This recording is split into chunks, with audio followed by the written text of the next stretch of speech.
As I said, I was on a friend's podcast last week, and one of his co-hosts is from Australia, so I we also had to figure that out, and it's really interesting. But yeah, but how's COVID-19 been like for you guys over there Yeah, and the quarantine? yeah, it's been really interesting. I've got a bunch of friends that are living in Melbourne and in Sydney, and just Hmm. prior to COVID-19 really becoming huge, I was on tour in China for a couple of months doing a show, and then I was shooting a TV show in Japan as like COVID was Hmm. really breaking out. And then I kind of moved back and was living in Sydney.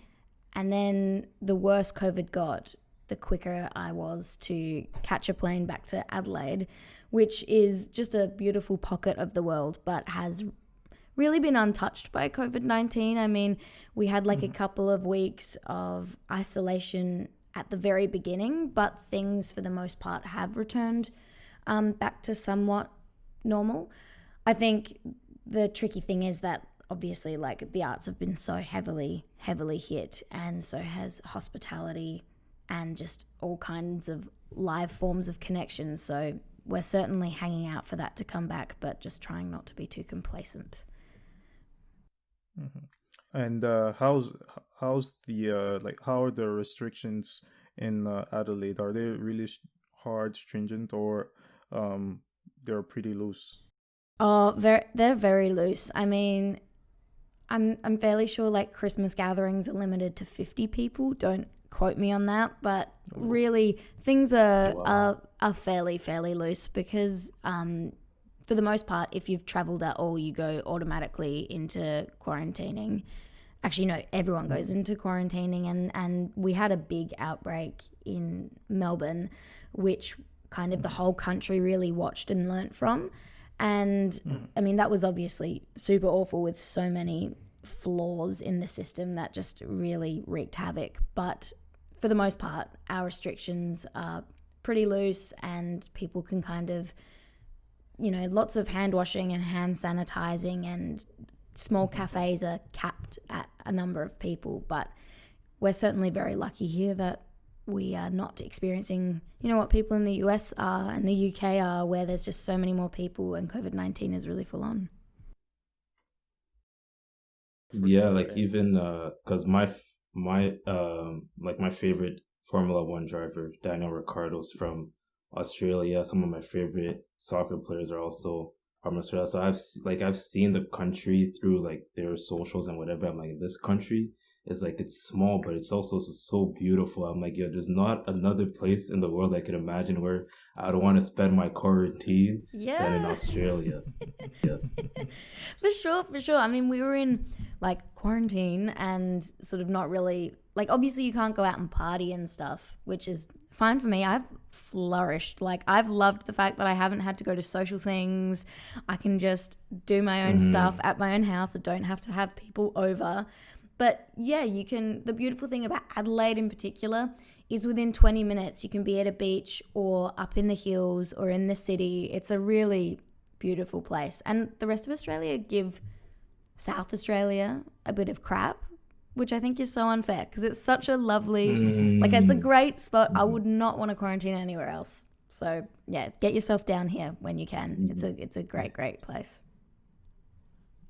Yeah, and I also yeah. noticed like in terms of Aussie humor, like he gets a lot of Aussies have like the same humor because again, like back to Daniel Ricciardo, like he's my favorite driver simply because also he's a great driver, but also I love his humor. It's so funny, like it makes you uncomfortable, but it's funny regardless. So I was actually preparing. This is why I love interviewing podcasters also because you guys kind of if I all I need to do is look through your episodes list and listen to a few minutes, and I'm like, I got a good picture of who I'm talking to right now. Like, so I was scrolling. As we'll talk about the social distance pod, which is your podcast, and we'll talk a bit about that in the acting also. But I was scrolling through the list of episodes. I'm like, which episodes should I go to kind of get a gauge of Maya? So I was going through it, and then the first one I saw was like Vulva Skincare. I'm like, I don't think she made that one for me, so let me keep scrolling. And then I saw I saw Maya goes on a date and whatever. I'm like, oh, okay, this is the one. Let me listen to it. And then obviously it's a fun. The start is hilarious. Like it's really funny. And like I understand the mechanics of how a lip balm could drop in the toilet because I've dropped some stuff in the toilet too. You know, it happens to all of us. But my question is, what kind of lip balm costs $45? I gotta know. It seems expensive.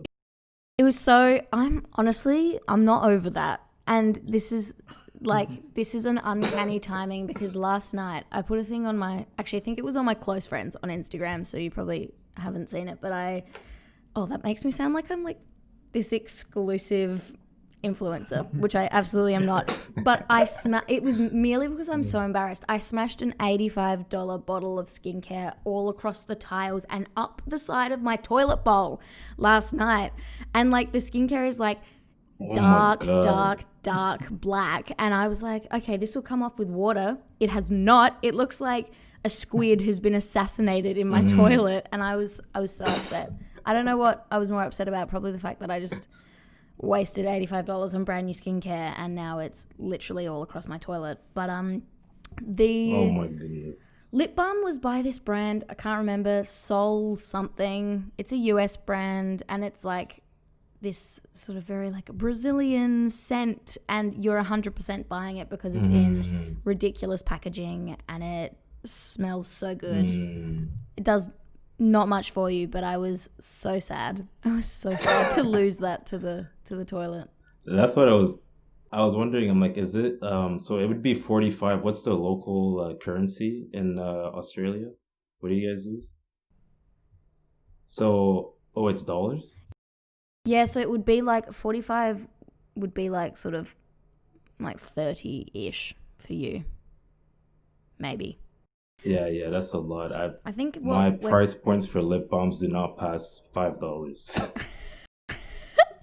I think we're buying like the Aussie dollar is like 74 US cents or something. I'm just recalling from my news listening yesterday.